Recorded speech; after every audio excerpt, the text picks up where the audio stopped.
And more I'm finding, this is really hopeful, is school divisions and human resources departments are starting to think about what happens before that. What do we do around promotion of health and prevention of things like burnout? So it seems a lot more hopeful to be doing it in that preventative way. So one of the first things I learned when talking about workplace wellness is that it has 3 interconnected parts, and I'll talk about all 3 of them. Self, of course, is the self-care part. Other is those beautiful practices we have around how we support each other in our teams.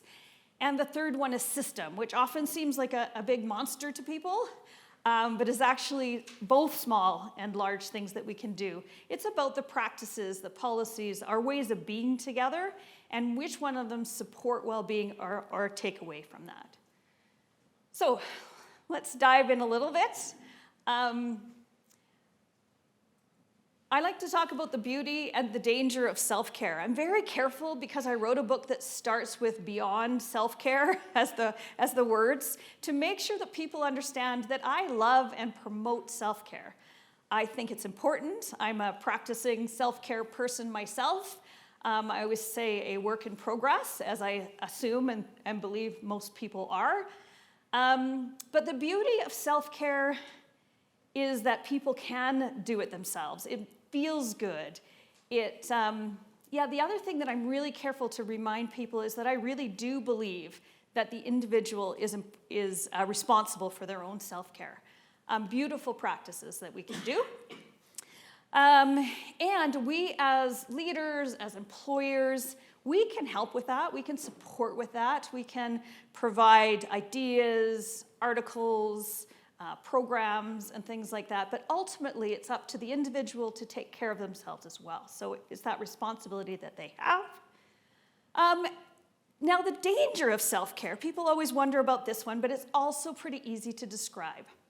So imagine, if you will, a person who is really rocking self-care at the moment. I always say at the moment because we never are always doing it.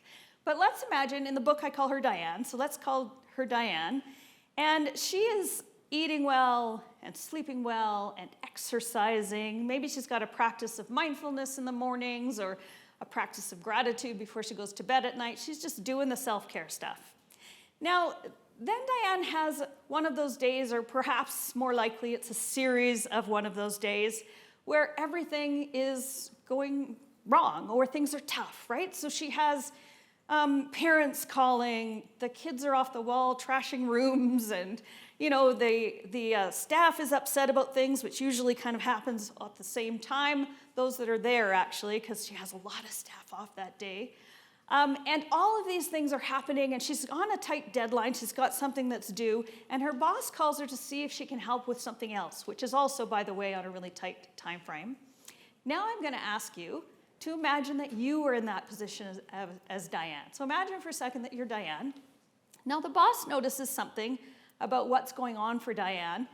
Maybe he notices a little tension on the phone or in the online meeting that they're having, and offers to send an email with an article that she just read that was so good, that was all about how to get enough sleep and to eat well. Now you're Diane. What's your self-talk going on right now? Come on, what's going on in your head?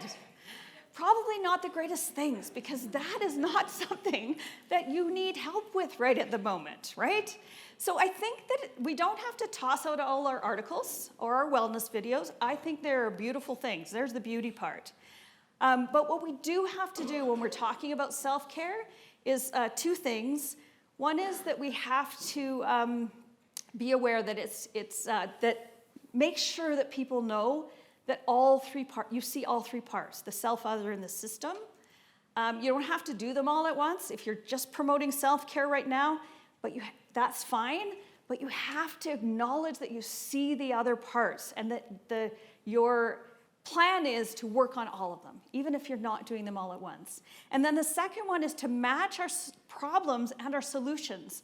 So if there is a problem in the self-care area, that's a great solution. But if that's not where the problem lies, let's match it to the area that it does.